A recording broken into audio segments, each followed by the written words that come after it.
Hello, Namaste, Assalamu alaikum, welcome to Good For Us. And today we're going to talk about the IPL Mega Auction 2022, an event that I have not fully experienced until this particular year. Kind of enamored by how many hours this was. It's like 20 hours over 2 days. Kind of exhausted me out, but thankfully I have someone who could stay concentrated enough to watch it all the way through, be insane mind to jot down everything, memorize everything, and show up on Cricket for Us 2.0. The cricket connoisseur, Aaron, is here. The man, the myth, the legend. How you doing, man? I'm doing absolutely fine, mate. As you said, it's been a bit of a mammoth stretch, shall we say that? I mean, yesterday I was on Nick and Gabe's live stream, Cricket for Americans, for 4.5 hours, nearly 5 hours. That stream in total was 10 hours. They streamed the entire thing, which was absolutely insane. But it has been a very, very long process. But at the end of it, we have got our 10 teams ready and waiting for the start of the 2020 Indian Premier League. So it's always an exciting time of year. It's always this massive showpiece occasion. You always want to see certain players get selected. But yeah, the mega auction this year, let's just say, has thrown up a lot of surprises, shall we say. Yeah, it definitely has. You were there for 5 hours. I unfortunately only showed up for 2, and then I had to go. But dude, I don't know how Gabe did like 10 hours. It was so like the mental strength that you guys have. It's outstanding. So thank you for doing that for everyone, who's watched it. For anyone who hasn't watched it, do go over to Cricket for Americans. Do check out the mega auction streams. Fantastic. Great entertainment. Right. So I'm not going to be very systematic on this. I'm not going to say, oh, let's talk about RCB and go through every single 20-odd number of players. What I'm going to say is let's talk about RCB because that's your team. That's your baby team. Okay. Let's talk about, in your opinion, what were the interesting inclusions? Not the ones, oh, that's great that we've got that particular person, but who would you say is an interesting inclusion that people might not know much about and you're quite excited about? Well, that's a tough one. To be fair, Rajjad, I think before I talk about specific players, something which did surprise me with RCB is that we've changed our entire identity. And it's been happening slowly but surely, but I feel like this year, for the first time ever in RCB's history, maybe for the first time since 2015, the real strength of this side is the seam attack. With that trio of Josh Hazlewood, Mohammad Siraj, and Harshal Patel. That's going to be a really, really interesting facet of RCB's game heading into this season, especially if this year's IPL takes place in and around Mumbai and Pune, surfaces which, as we all know, after watching the likes of Malinga tear it up for years, Bumrah, Mitch McClenaghan a few years ago as well, can be quite conducive to seams. So I was interested to see RCB actually change up their strategy, I suppose, in that regard. Something which I wasn't happy about was seeing Yuzvendra Chahal go, RCB's all-time leading wicket taker, and let's be honest, I love when Indu Hasaranga, but we did overpay for him. There was a massive bidding war. I'm surprised that RCB kept on going at it and at it and at it. And I think in hindsight, we would have wanted him for a lot less than over 10 crore. So, again, we did make mistakes. There are certain players. Washington Sundar was another one who, to be honest, I would have liked to have seen back. Devdutt Padikkal, he's gone to the Rajasthan Royals, the team which he scored his first ever IPL century against in last year's competition. So I don't think RCB have had the greatest of auctions, but in terms of those players who maybe people won't know too much about, I'll start first and foremost with a returning player, Siyash Prabhadesai, who I'm very, very excited about. I'm glad to see him back in an RCB shirt. He plays for Goa in state cricket, and he's very unorthodox. That's what I quite like about him. He's not one of these traditional cricketers who'll go out there and at the death, he'll try and absolutely leather the ball. He goes for reverse sweeps. He goes for lap scoops. He goes for switch hits. He's just got a bag of tricks. So he was someone who I was glad to see back in an RCB shirt, someone who I don't think will feature heavily, but if he does, strap yourselves in because he's going to be a very, very interesting cricketer indeed.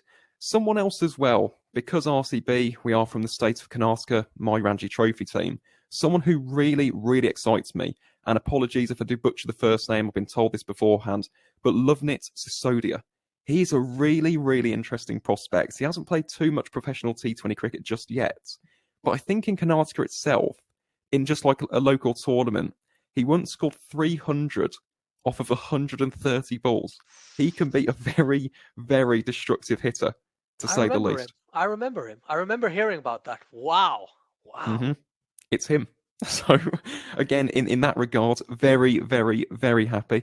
And then someone else who, to be honest, I didn't expect RCB to get, but a seam bowler from Hyderabad in the Syed Mushtaq Ali Trophy is Chama Milind.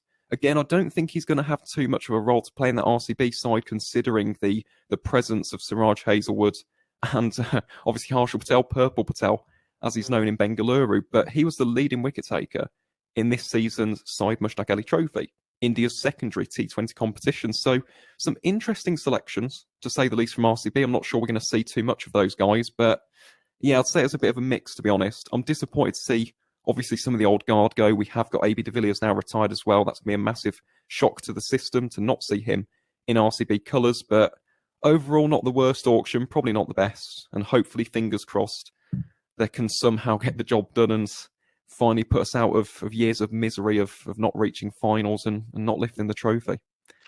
We talk about not reaching finals, not lifting trophies, and you think of Virat Kohli straight away, right? At this point, the way RCB's gone over the many, many years. Apologies, I had to say it. Let me just ask you. So we've talked about the interesting inclusions. What have been the standouts for you? What have been the standouts in terms of the bigger names? What have you been really excited about? Someone like RCB actually being able to get this time around. Well, I think with RCB, first and foremost, I do love Hasaranga, so I'm glad we've got him. I just feel like we overspent. And Faf du Plessis, absolutely fantastic. Yes. He's got IPL pedigree. He hit 101, by the way, in the BPL on Saturday, the day that he got selected by RCB. So he's in scintillating form. So Faf du Plessis, and in terms of the other franchises as well, I think we have to look at Lucknow. You know, one of the new boys on the block, and straight from the off, you're going to have an opening partnership of KL Rahul and Quinton de Kock. It doesn't come much better than that. Also, someone else in that side who I think is going to be very interesting. I wouldn't say he's a marquee name in comparison to those two, but Deepak Hooda. Deepak Hooda was decent for Punjab, but also in state cricket for Baroda beforehand and for Rajasthan in this year's SMAT. He's been in very good form.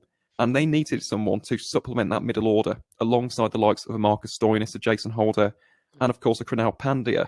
I think he's a really, really good fit. So Lucknow, we'll probably discuss them more as today's show goes along, but they look like a serious team, to say the very least.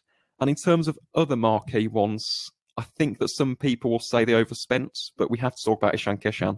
15.25 crore, the second most expensive Indian ever since Yuvraj Singh in 2015.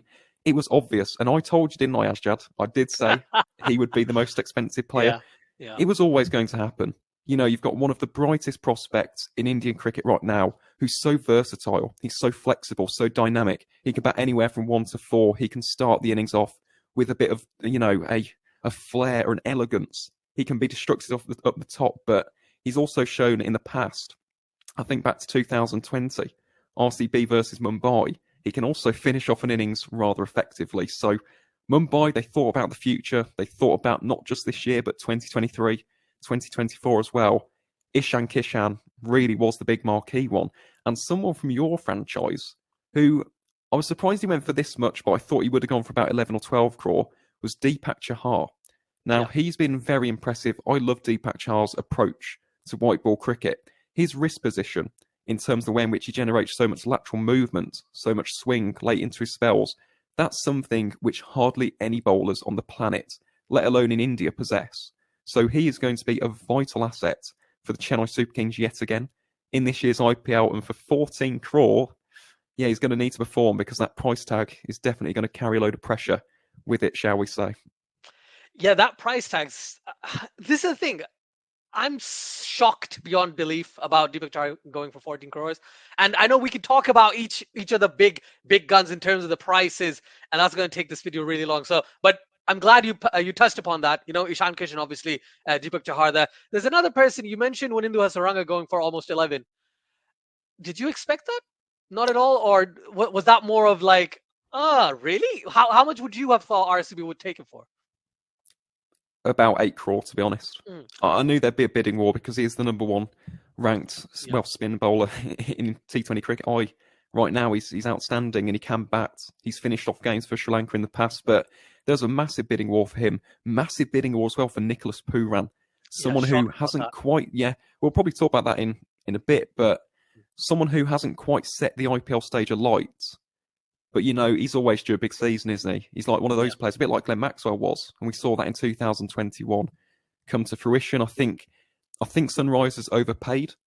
But again, if we're thinking about the future, Nicholas Pooran, he's not that old. He has got a high ceiling. Mm-hmm. I think in the long run, that might make sense. We also couldn't talk about marquee signings without talking about England's most expensive ever IPL signing, Liam Livingstone.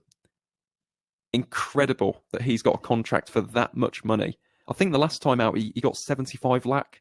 Yeah. And this time around, in British pounds, British pounds, 1.2 million.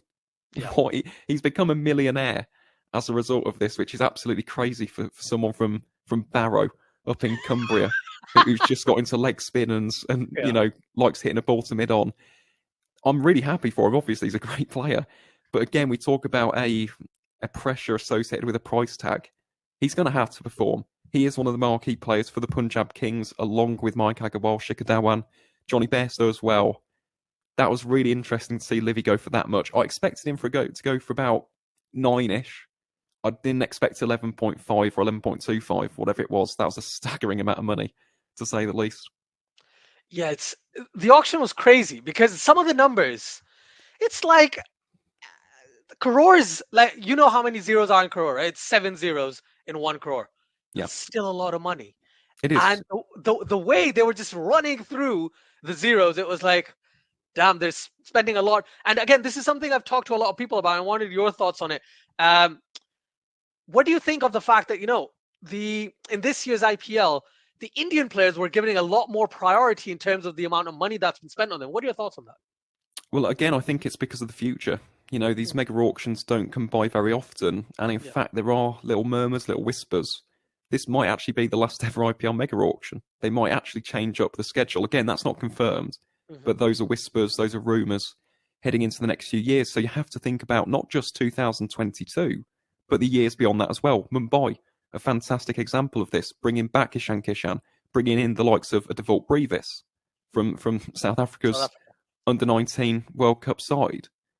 I think that's why there has been so much of a concerted effort to protect and bring back those Indian superstars, because if there isn't another mega auction, you are setting yourself up almost for a dynasty, a bit like Mumbai did, a bit like Chennai did, a bit like Delhi have done in recent years as well. It's all about protecting your assets for the future. So that's my personal opinion on that, and people feel free to disagree with that. But I think that was the focal point behind why some of these players were going for eye-watering amounts of money, as well as the presence of extra teams. You know, in auctions gone by, there wouldn't have been those 2 extra sides. For Lucknow and Gujarat, they have got to have a good first season. They've got to impress. They've got to, you know, make their presence felt in this year's IPL. So I think it's a mix of those. But I think with a lot of these sides, they've not just looked at this year. They've looked at the years that follow as well. And I think that could be a major reason why some of the prices are the way that they are. Yeah, that makes complete sense. I'm going to transition off to CSK because that's my personal team. And I just wanted your take on the fact that CSK for me has been one of the few sides that loves to not change very much. Okay. And even this time around, they were going for Josh Hazelwood. They were going for, you know, player Faf du Plessis. They were still trying to get their previous team back. Yeah, Shardul. Oh, man, I felt so bad.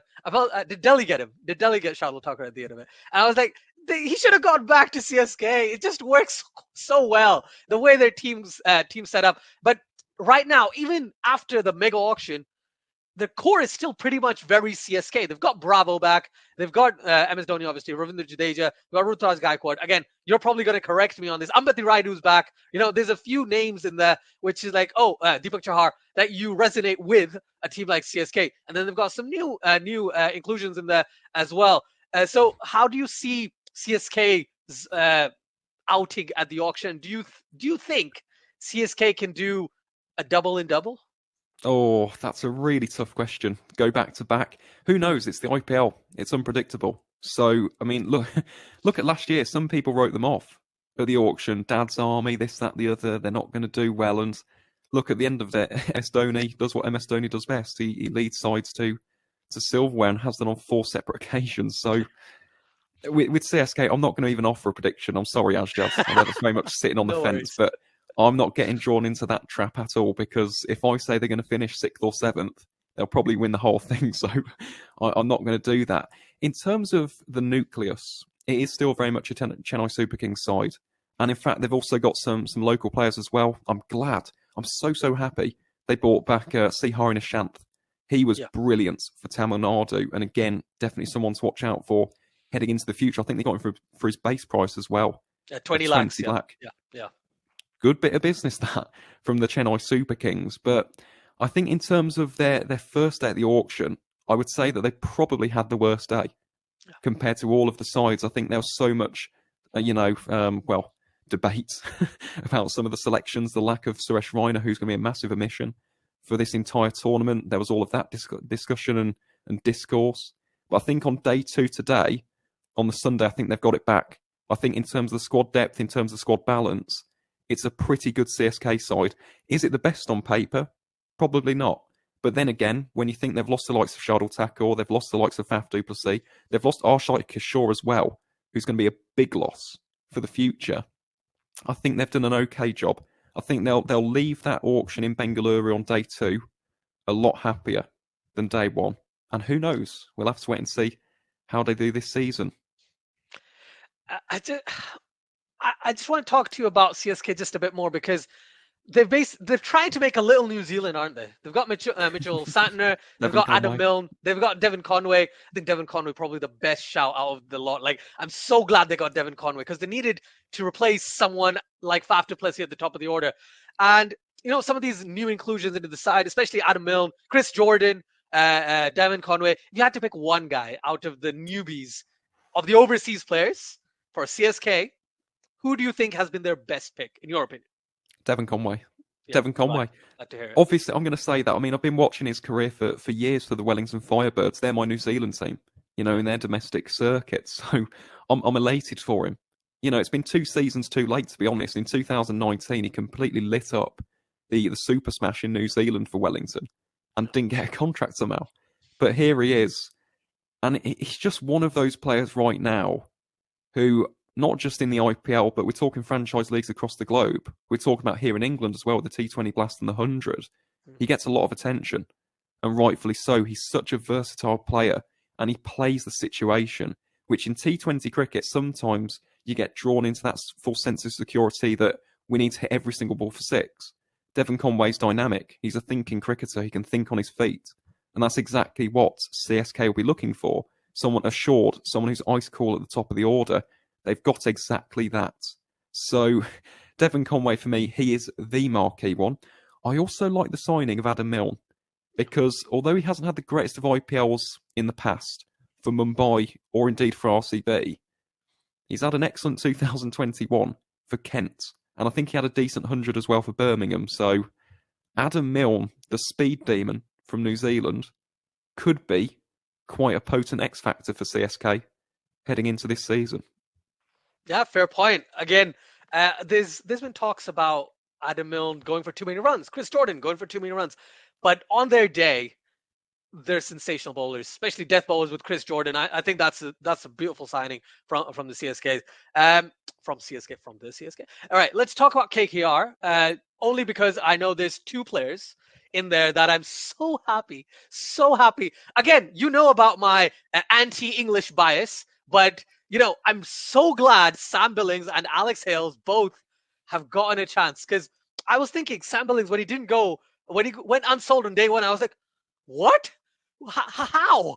And my mind, like, Sam Billings, whichever league he's played in, he's just been great, right? And it's shocking to see him not get the money of like 7-8 crores, but at least he's in a side where potentially he plays every game. Maybe he doesn't play a couple, but potentially he plays half the games. At least that's my take. Again, there might be times that he has to go fulfill England duties, and I'm not sure about that. You can probably enlighten me about that. And then Alex Hales. I think Alex Hales deserved an opportunity. What he's been doing for years, and we've talked about this a lot about why England don't select him, all that stuff. But at the end of the day, he's got an IPL contract. He's playing for KKR, and I think at the end of the day, it's good for him. And it's possibly good for KKR, just in case they have to, take out Sunil Narayan. I know you're like, why? How? Sunil Narayan not playing? But Andrew Russell, Sunil Narayan, Pat Cummins, 3, and then Sam Billings. That's 4 overseas already. And I don't see, is Vishu Vinod in the side? I'm not sure. Do correct me if I'm wrong, as one of their keepers. But there is a potential of another keeper that they do have that they could Sheldon use. Jackson. Sheldon Jackson, thank you. Vishu Vinod, I think he's playing with someone else. Sheldon Jackson, he's a keeper batsman. So potentially in those situations, Sam Billings gets dropped. Alex Hales at the top of the order would be quite sensational, especially with someone like Venkatesh Iyer at the top of the order. You've got Shreyas Iyer as well, who might just be their captain, just saying. He will be. Yeah. So thoughts on KKR and, those 2 English signings? Well, I'll start with the English signings. Obviously, buzzing for both of them. Both have definitely earned it. Alex Hales, we're seeing it in the PSL right now. The guy's a serious T20 player. I don't think he's ever going to play for England again, but it's one of those, go out there and do your thing, just show off your skills in franchise cricket. That's absolutely fine as well. And Sam Billings, he's such a hard worker. He's a great leader. He can finish off games. I think back to this year's T20 Blast quarter-final. I was actually there at Canterbury when he scored 60-odd against my Birmingham Bears and knocked us out of the T20 Blast. So he's an excellent player and an excellent clubman as well. So I think that's a really quite smart and intelligent purchase from KKR, to be honest. The only thing that I will say with regards to the Kolkata Knight Riders was their auction strategy. Arguably the most confusing strategy I've ever seen. They tried to bankrupt themselves on day one, which I just could not for the life of me understand. I didn't quite see what the logic and the reasoning and the rationale was. They've got a very, very strong starting 11, but I think the bench depth is lacking a little bit in comparison to other teams. The other thing with KKR as well, and by the way, Shreyas Iyer, just have to mention that people are saying they paid too much for him. Again, you got to think of the future. Yeah. He's a captain.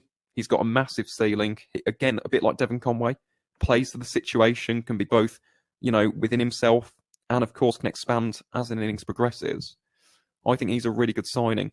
And not only that, when you think of a franchise brand, he's someone that you can build that around as well. So if we're thinking from the marketing aspect for the Kolkata Knight Riders, a bit like Kohli for RCB, Shreyas Iyer fulfills that void for the men in purple. The big issue, though, that I did have with KKR, and it's something which they've slipped back into, which they negated in 2021, was a little bit too many options for openers. Yeah. In 2021, it was nailed on, wasn't it? It was Shubman Gill and Venkatesh Iyer. In this year's tournaments, they have got a ton of options at their disposal. You've got Ajinkya Rahane who can open. You can have Nitish Rana who opens. You can have Alex Hales who opens. Sunil Narine as a pinch hitter. Who are they going to select? That is the big question, because if you pick Alex Hales, that means Sam Billings can't play, and you do have to bring in a Sheldon Jackson or even a Rinku Singh if you want to give him the gloves. Mm-hmm. But if you do play, if you do play a Rahane or a Rana at the top, how then are you going to balance your middle order? It's going to be interesting. And that was the Achilles heel of Kolkata in 2020. It's something which they sorted last year, and look how successful they were. But that, for me, that is the big question for the Kolkata Knight Riders this season. Who will open the batting? Because if they don't perform right from the get-go, they could fall into the trap of trying too many options and not having a stable base at the top of their batting lineup. Yeah, that middle order is a huge question mark for me as well. I think I feel really bad because Kolkata Knight Riders is a type of team that has, as you say, as the words that you use, has a really high ceiling almost every single time. But then this time around, it's just that middle order has been a bit lacking, and that again, I don't know if Tim Southee is a decent shot. I think Tim Southee is only playing in case Pat Cummins can't. I don't see Tim Southee playing with Pat Cummins, even though that would be a great opening bowling lineup, genuinely. Varun Chakravarti is still there, so a fantastic. I think they retained him, if I'm not wrong. So I think that's that's a pretty good shout. Let's talk about Punjab Kings, because a lot of people, I'm glad a lot of people are saying this, Punjab Kings had a pretty decent auction. So an excellent auction. Yeah. For me, the top two are Lucknow and Punjab as the top two auction teams this year. So great time to be a Punjab fan. They've got someone in Rahul Chahar who Mumbai kind of didn't keep, and it's a positive step because Punjab Kings lost Ravi Bishnoi, and they gained another leggy, which I'm really glad about. A consistent performer for Punjab Kings, Arshdeep Singh. He's in the side. I'm glad to see Benny Howell. Benny Howell, Yes, dude. my guy. I love Benny Howell. And again, I'm going to go through some of the names. You've got Shikhar Dhawan in there. You've got Bhanuka Rajapaksa, who unfortunately has retired from international cricket, hasn't he, recently? But brilliant addition to the Sri Lankan team when he was playing. I was like, this guy can absolutely tonk the ball. I don't think he'll play much, but he's a great middle order batsman. You've got Kagiso Rabada. You've got Odean Smith, the West Indian gem, as he's been called over the past 2-3 months at least. And then we got Big John at the top of the, most probably he's going to play at the top of the order as well, Johnny Bairstow. So yeah, really good signings. I've on purpose not named Liam Livingstone, but Liam Livingstone is in there. We've already talked about him. So what have you thought about Punjab Kings? You've said a very, very good auction for them. How do you see their side kind of lining up? And do you see any kinks in the side that you're like, oh, I'm not too sure about that one? There is just one, and that could be potential inexperience in the middle order. That's just for me, because you've got the likes of Raj Bauer, you've got Shah Rukh Khan. I mean, he's a great player, don't get me wrong. I think in the future, Shah Rukh Khan will be one of the premier IPL players. We saw that for Tamil Nadu when he got that 6 against my team, Karnataka, in the final and broke all of our hearts. But he's got a very high ceiling again. Odean Smith, first ever IPL. And then you've got the likes of Harpreet Brar again, just in his second tournament. So that could be the potential Achilles heel for the Punjab Kings. What I absolutely loved about this auction, though, we talk about identity. We talk about how teams are set up to win matches. You can tell exactly how they're going to win matches because of their analyst, Dan Weston. Yep, 6, 6, 6, 6, the occasional 4 here and there. But Dan Weston, for those who don't know, we've had him on our podcast on a number of occasions. He was the Punjab Kings analyst. His style for teams is to out-hit the opposition. Yeah. And when you have a look at this side, and you look all the way at the top, and you've got Johnny Bairstow, you've got Liam Livingstone, Mayank Agarwal and Shikhar Dhawan are no slouches either. They can really explode as an innings progresses. Shah Rukh Khan, Odean Smith, it's a very, very powerful team, which is set up almost like England are in T20I cricket. That you are there to attack, and you live by the sword and you die by the sword. But in T20 cricket, you have to gamble, you have to take risks, and that is exactly what the Punjab Kings have done, a side which for years has been ultra-conservative in terms of their approach to batting. All of a sudden, all of that's gone. You go out there, you try and hit as hard as possible, as quick as possible, try and get 200 plus runs on the board. Yeah. We'll have to wait and see. It won't work every single game, but they have a clear strategy. I also absolutely love the spin duo of Harpreet Brar, the man whose first 4 IPL wickets were Virat Kohli, AB de Villiers, Glenn Maxwell, and Prithvi Shaw. And you've also got Rahul Chahar. Now, this was interesting because I thought they would have gone after Yuzvendra Chahal. But you think about a player who can fill the void left behind by Ravi Bishnoi, a very aggressive stump-to-stump leg spin bowler. That's exactly what Rahul Chahar is. He's not going to have the best economy rate. He's not going to be like a Washington Sundar or a Harpreet Brar or a Shabazz Ahmed from the Royal Challengers Bangalore. But what he's going to do is pick up wickets. He's a strike bowler. You have one bowler in that spin duo taking wickets, another one applying pressure. It's a winning combination. It's a winning formula used all over the world. So for the Punjab Kings, aside from the inexperienced middle order, that's some team. It really is. They've had an excellent auction, and you have to fancy them on paper to have a pretty decent IPL in 2022. You said scoring 200 plus runs on a consistent basis is kind of like their strategy. Question. Yep. Got Kagiso Rabada, Sandeep Sharma. Where are their pace bowlers? I just wanted your take on that. That's a good question. Arshdeep Singh had a really good IPL last season. I would go Arshdeep. Yeah. Because you want that left arm angle. So I would go Arshdeep, I'd go Kagiso Rabada, and then you've got Odean Smith. So there's your seam bowlers. If you really need to, you could, or if you are absolutely desperate, you could drop Harpreet Brar and bring in Sandeep Sharma for those power play wickets. And again, that's the versatility of this Punjab Kings side. They've got that flexibility to do that because Liam Livingstone isn't just a power hitter. He also bowls leg spin and off spin, depending on on who Whatever the he batsman wants. is. Yeah, exactly. And we saw that today, didn't we? With that Yeah. absolute Jaffa to Joe Clark. Shane Warne-esque. I can't believe Joe Clark. Again, we can start talking about the PSL as well, which we're not going to in this particular video. So yeah, but definitely Liam Livingstone, he's really improved with the ball. I've been very impressed. I genuinely saw him as a batter who can bowl a bit, but right now, in my mind, he is one of the best all-rounders in the world, especially in T20 cricket. So yeah, no doubt about that. Sorry, go on. If I could just interject once more, Rajjad, apologies. No worries. Just one final bowling option is Raj Power. He is one for the future. Under 19, he was integral behind India's success in that tournament, took 5 for 31 in the final, completely took England completely out of the game. So we talk about bowling options, that's yet another one. Whether or not he'll have the greatest of IPL straight away, probably not. You know, he's a young, developing cricketer. But we talk about the future, we talk about assets, we talk about ceilings. Raj Bauer, remember the name, he is a seriously, seriously gifted cricketer, in the very least. Yeah, I really hope he does well, because there's a lot of under-19 players that were brought into the auction as well. So I think that's a step in the right direction from an Indian perspective. I want to talk about Delhi, and the reason why I want to talk about Delhi, because of a few names. I'm just going to rub out the names, and then I want your thoughts on the Delhi squad. As I said before we started, it's going to be just a general chat. I'm not, as you can see, the questions are not consistent, guys, between all the teams. So just bear with me. So they've got Prithvi Shaw, they've got David Warner, they've got Mitchell Marsh. And then in the pace department, they've got the Fizz, they've got Amrik Norkier, they've got Lungi Ngidi, with Khalil. a bat in they've got Khalil Ahmed, right? They've got Rahman Powell in the middle order. They've got Shardul Thakur.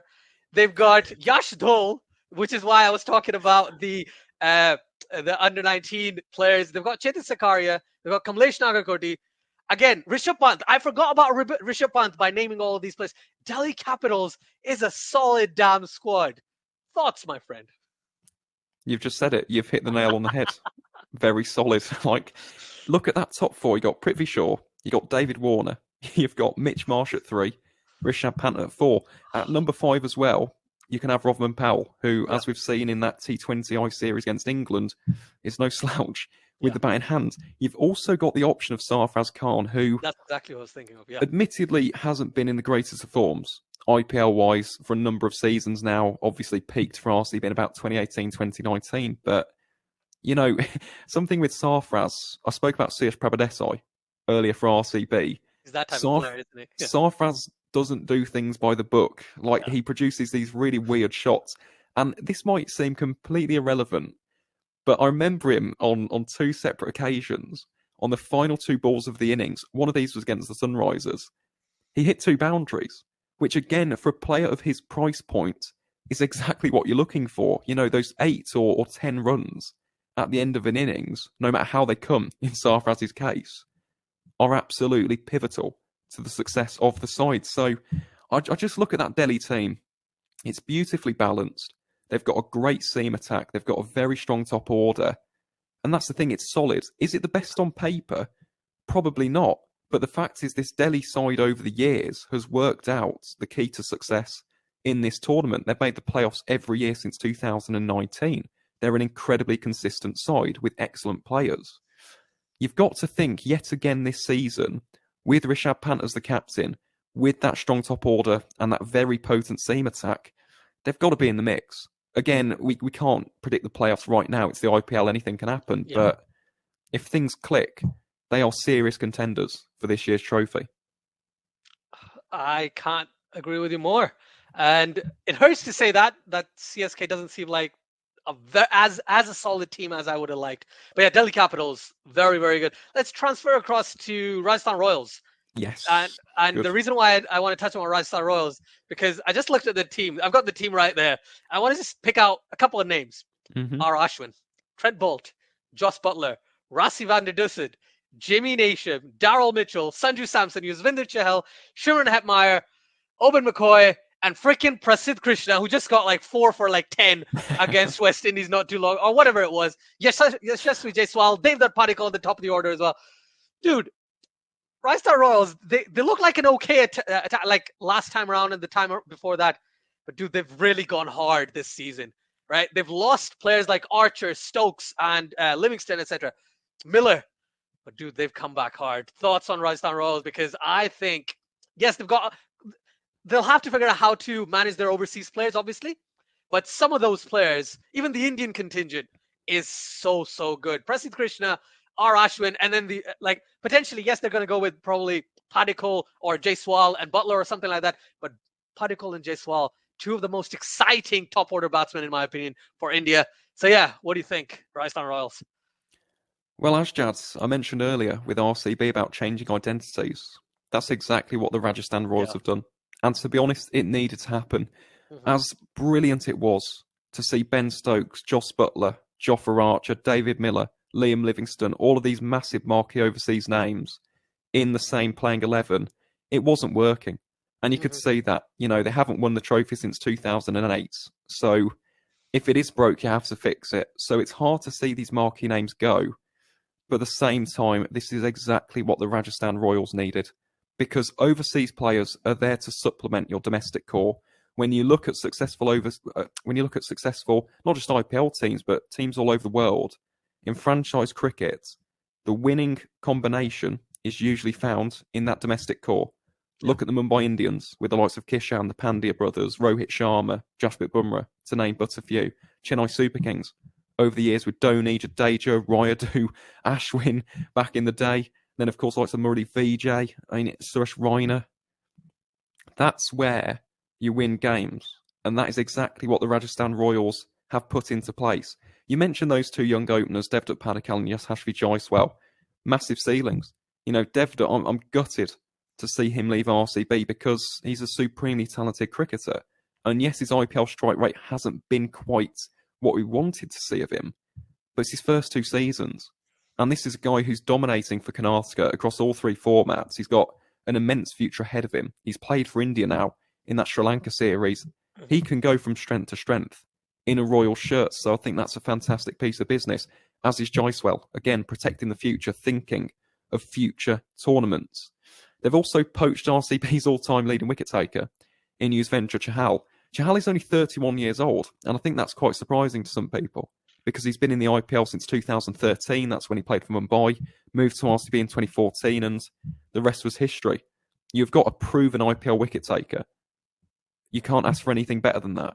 And as if that wasn't enough as well, Prasidh Krishna, who was one of the most sought-after players in this auction because he's rapid, he's lightning, he generates extra pace and bounce on any surface, they secured him.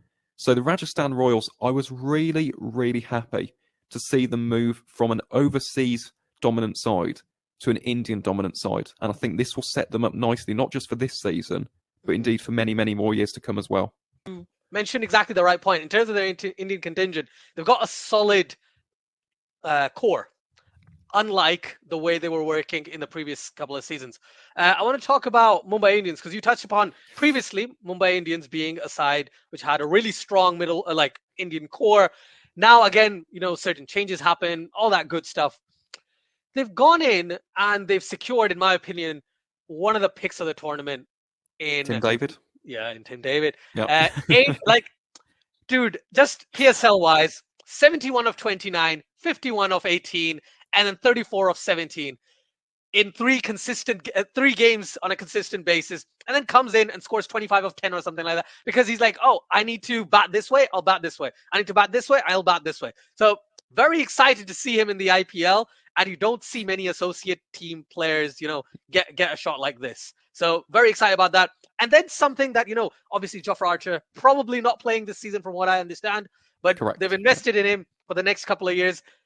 If they've invested in him for the next couple of years, Jasprit Bumrah and frickin' Jofra Archer together is a sight for any bowling friendly person. It's amazing. So very excited about that. And then, certain players they picked like Riley Meredith, because obviously can't have Archer. So why not have probably the fastest bowler in Australia right now in the domestic scene? He's played international cricket as well. But for me, Riley Meredith is absolutely rapid. Didn't have a very good IPL season last year, but rapid as anything. You got Surya Kumar Yadav, you got Rohit Sharma, you got most of the originals that you can think of when you think of Mumbai Indians, and then you got the almost 15.5 crore Ishan Kishan, who I saw that they went for QDK. until about 6-7 crores, and they're like, yeah, we're not, or something around there. They're like, yeah, that's too much because he's international.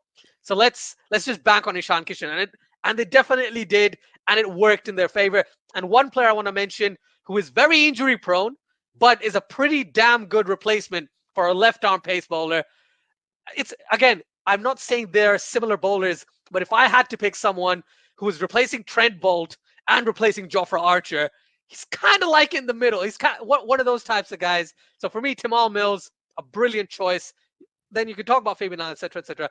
But I think an inclusion of a young player like Baby AB, as everyone calls it, Brevis, I think for the future, that's a great thing. And we've seen Mumbai Indians do this on a regular basis. They invest in players quite early, and then eventually they become superstars. So very, very happy to see this, but I'll tell you the truth. I don't think Mumbai Indians has the best squad this year. Right? They don't look the greatest on paper because of the team that they can't play in 2022. Maybe in 2023 they might have a really, really good side, but 2022 I don't feel like they've got the best team out there. What are your thoughts? To be honest, Asjad, I think that was intentional. I think they've done exactly that. They've gone for a rebuild. It does have to happen. If you haven't got the strongest possible 11 available for this season, there's no point buying these impulse purchases to try and maximise chances of winning if you're probably not going to win. Obviously, it's the IPL again. We're not saying that they're ruled out by any means. Anything can happen. This team could win in 2022. Who knows? It's Mumbai. They've got that winning pedigree. But at the same time, they have secured their future. They've got a future face of the franchise in Ishan Kishan. They've brought in Devalt Brevis. Even if he just impresses in the nets, let's say impresses in South African domestic cricket as well, retain him and you've got him. No one else can purchase him at the auction.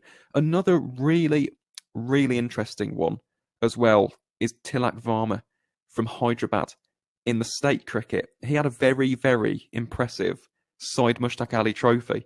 So I hope he starts. I could see him maybe batting at number 4 potentially in this side. He's yet another one who, with the right development, with the right investments, could become quite a good long-term signing for the Mumbai Indians. So I think it's entirely intentional. I think they've gone for a rebuild. When you've lost a side, which, let's be honest, was the best T20 team on the planet, from 1 to 11, that side was almost unbeatable at its prime in 2019 and 2020. They've lost the big guns. They've lost Hardik Pandya. They've lost Krunal Pandya. They've lost so many different facets of that team. They had to rebuild, and yet they've done exactly that. Jofra is unfortunately ruled out for this year's IPL, but 2023, again, all you have to do, hit that retain button. There you go. You've got him available with Jasprit Bumrah. That could be the most lethal seam duo in the IPL. So I think for Mumbai fans, just tame the expectations. I don't think the side are necessarily favourites this year at all, whereas they have been in recent years. But again, if you think of the long-term payoff, I think that Mumbai have played a very, very clever hand here in this year's auction. I like that you mentioned rebuilding, because I want to ask you, and I'm not going to have a very long prologue on this particular team. Do you think Sunrisers Hyderabad has done something similar, with a rebuild kind of phase? You've got Kane Williamson, who is a consistent. You've got Aidan Markram. I don't know why they went for so much for Nicholas Pooran, but they did, right? They did. It's fine.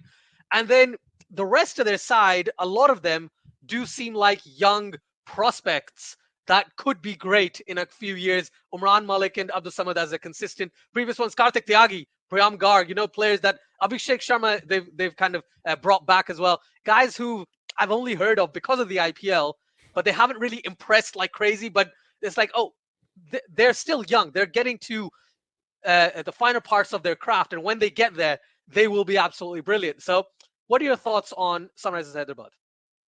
They look a lot better, which is strange, to be honest, for a side which has lost one of the greatest T20 bowlers ever in Rashid Khan. They've also lost their talisman in David Warner, and Johnny Bairstow. And Bairstow as well. But that was the problem with the Sunrisers. You knew exactly how to beat them. If you got those two out early, you get Manish Pandey out early, they'd collapse like a house of cards, and they wouldn't win games. And it's all well and good having a fantastic seam attack, having the best spin bowlers in the world. They can't always restrict an opposition below 140. So that was the issue. It was both their massive strength, but also an Achilles heel. They've changed their identity as well. And bringing in Nicholas Pooran is a massive display of that. They have now got a marquee signing in that middle order, which is something that they didn't have beforehand, apart from if Kane Williamson was playing. With Williamson as the captain, you've got Nicholas Pooran, Abdul Samad as well, who I absolutely adore from Jammu and Kashmir. Really, really destructive, hard-hitting finisher. Can easily hit 18 off the final over. He's that style of batsman. I really like the look of that new Sunrisers middle order. I think in terms of depth, they might be lacking ever so slightly in the middle order in terms of experience, because you mentioned already, those guys, although they have had a couple of seasons, they haven't really established themselves in the Indian Premier League. But then again, you look at those batting options at their disposal. And then the bowlers, Tangarasi Natarajan, who, as we know, the Yorker specialist. You've got Kartik Tyagi, who's got an immense future ahead of him. You've got Bhuvaneshwar Kumar, who can zip that ball about all over the shop in the first 6 overs in the power play. He just needs to stay fit.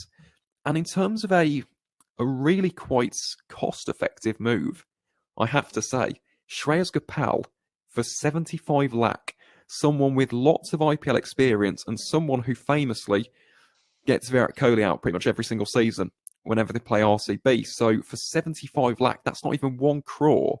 You've got an experienced leg spinner who knows these conditions like the back of his hands. So yes, Sunrisers, compared to last year, look a lot better on paper. And we haven't actually mentioned Umran Malik. He's another one. Speed demon. Really impressed for Sunrisers last year. So again, they're decent. They could be in the mix. I've got a counter question on the back. You know, they've lost Rashid Khan. They've gained someone like Washington Sundar, who can bowl a bit.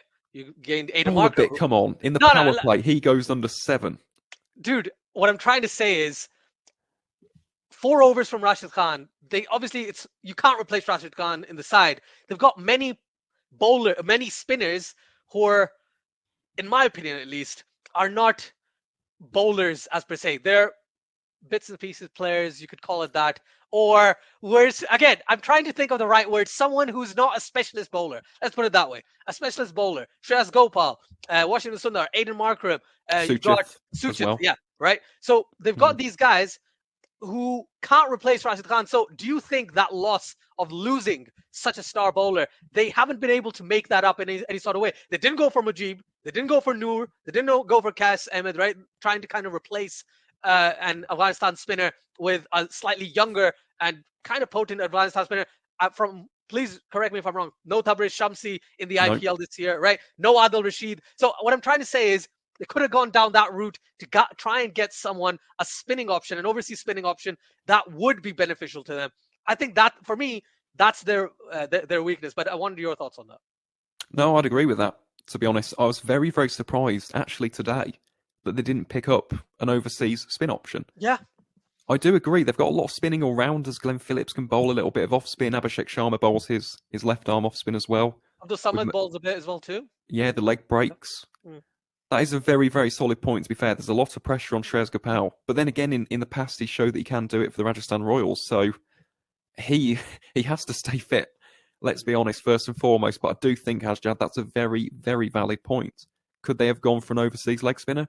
Yeah. I mean, it's not like there wasn't any available. Adil Rashid, Tabriz Shamsi. You had Adam Zampa in there. Someone like Ish Sodhi, if you wanted him. Maybe that could come back to bite them. But then again, with the Sunrisers, I think in terms of their balance, I think that they had to almost sacrifice that old style of play to make them a more competitive unit. So you can't replace Rashid Khan. You just can't. He's going to go to Gujarat. You know exactly what he's going to do. Going to take a load of wickets with a great economy rate and probably win some games with the bat. But I think in terms of the rest of the bowling attack, spin aside, I think they've done a decent job and they have kept to that core identity of winning games with the seam department. Yeah, fair point. Fair point. Thank you for explaining that as well. Let's talk about the 2 new teams. I was supposed to keep this under half an hour. It's almost an hour. So apologies everyone who is watching.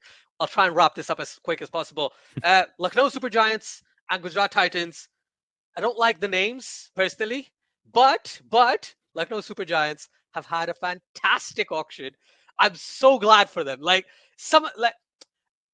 we could talk about the initial, like we could talk about Ravi Bishnoi at the beginning and KL Rahul and certain options that they've gone for prior to the auction. But then there's players that they've picked in the auction, like Dushmantha Chameera, someone who I genuinely think can be a vast type bowler for Sri Lanka over the next 10, 12 years. So glad that he's been selected. Avesh Khan and Jason Holder, Quinton de Kock, Mark Wood, Chameera, and Avesh Khan in the same side.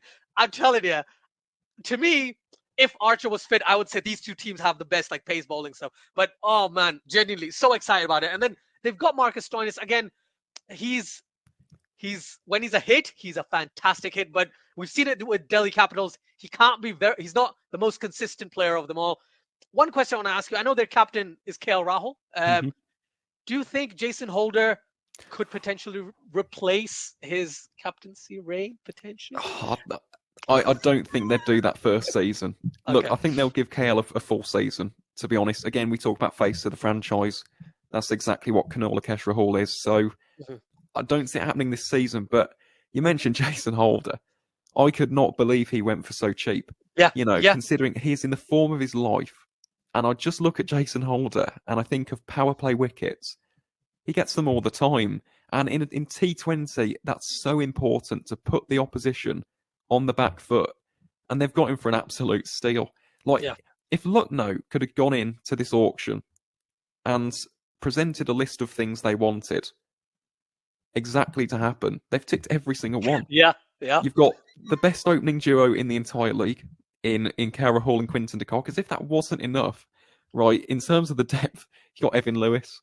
Again, just one of the most hard-hitting, destructive, explosive batsmen on the planet right now from the West Indies. You've got a ridiculously solid middle order with the likes of Manish Pandey, Marcus Stoinis, Deepak Huda, Krunal Pandya, an IPL winner, Jason Holder, Krishnappa Gautam as well, who can provide some lower order fireworks.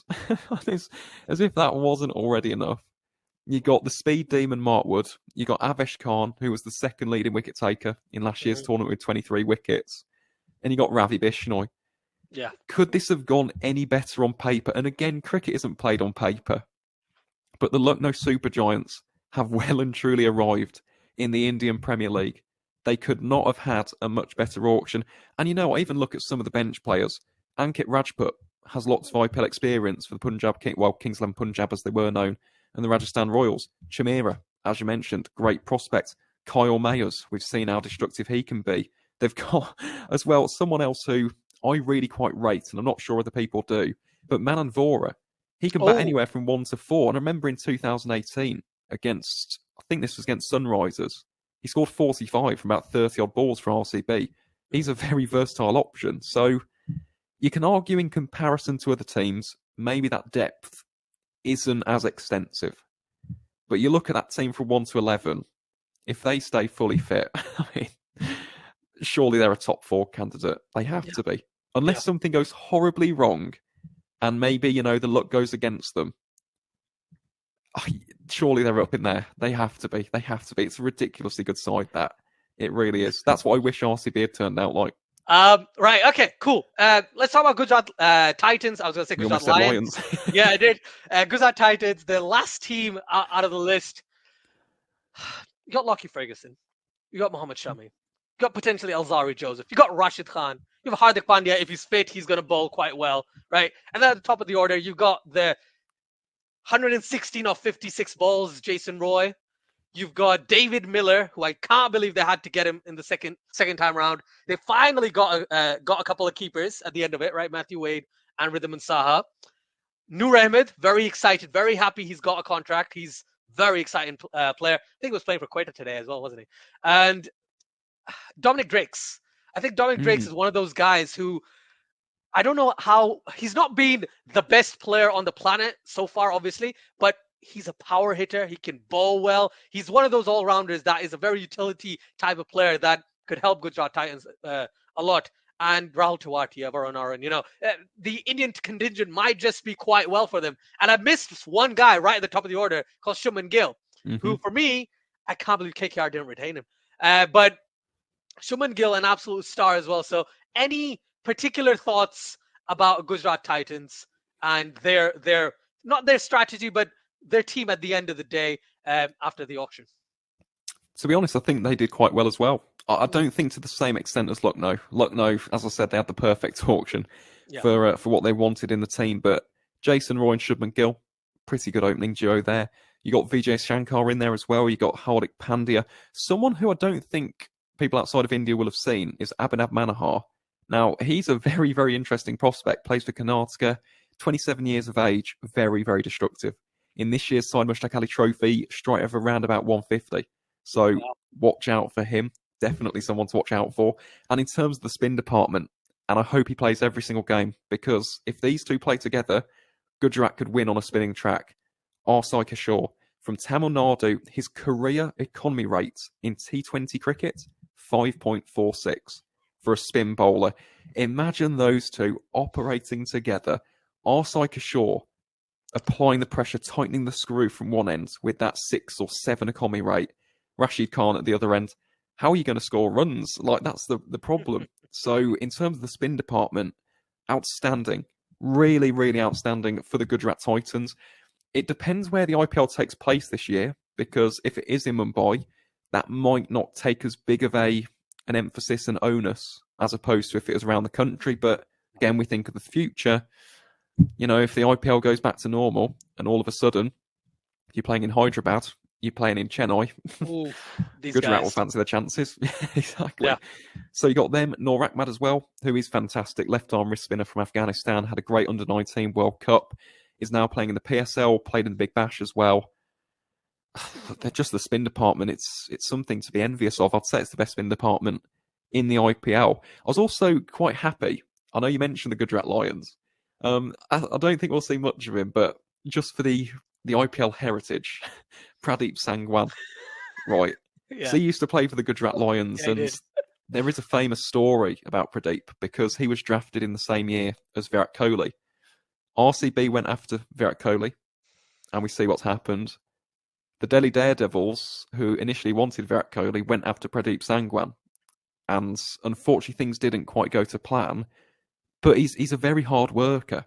Yep. And, you know, I just want him to succeed. Like, he was decent in 2016 for Gujarat. So I wish him the best. But in terms of Gujarat Titans, the bowling is definitely the strength. I feel like they did overpay for Rahul Tewatia. I feel like that did limit their options towards the end of day 2. But again, on paper, pretty decent side there. As you mentioned with Delhi, solid. Yeah. 100%. Last question I want to ask you. I know it's Kamaal Ka Moment. Kamaal Ka Moment of the auction. Actually, you know what? Scratch what I was going to plan. Kamaal Ka Moment of the auction. Well, that's such a tough one. That's a really tough one. I've got one. I've got the fact that Ishan Kishan, the way Ishan Kishan went from zero, what was it? Whatever, 2 crores or whatever his base price was, to 9 crores or 13 crores in the span of like 45 seconds. Because you texted me just before and you were like, he's going to go at least 30 crores. I was like, yeah, he's going to go for 8 in my mind. And he's like 13 already. So that's my Kamaal Ka Moment. What's yours? That was up there for me. I think Devalt Brevis has to be up there, considering, you know, the record breaker at the Under-19 World Cup getting a massive deal, as did Marco Janssen as well for Sunrisers. We didn't quite mention him, but again, someone who will be very, very potent in years to come. My Kamaal Ka Moment of this year's IPL, aside from Ishan Kishan, it has to be Liam Livingstone. Because you think of the base price, initially when he entered the IPL a few years back, 75 lakh. Yeah. Skip forward to 2022, 11.5. He's earned over $1 million today. So that's my one, Asjad. And yeah, thus we bring an end to what's been a crazy auction. So much money's been spent. Lucknow, by the way, spent their entire 90 crore budget, which was absolutely hilarious. It's not often you see that. You see sometimes like 10 or 20 lakh remaining. They got it, hit the nail on the head. So it's great. Good. Lucky for them that no one outbid them at the end of it, you know? Yeah. They were like, oh, what are we going to do? But no, that's fantastic. Thank you, Aaron. I know, like I said, it's a longer video than I expected it to be.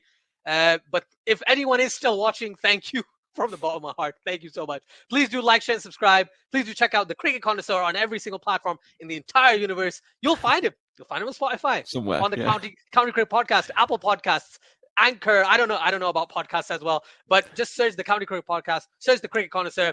You're going to see him there.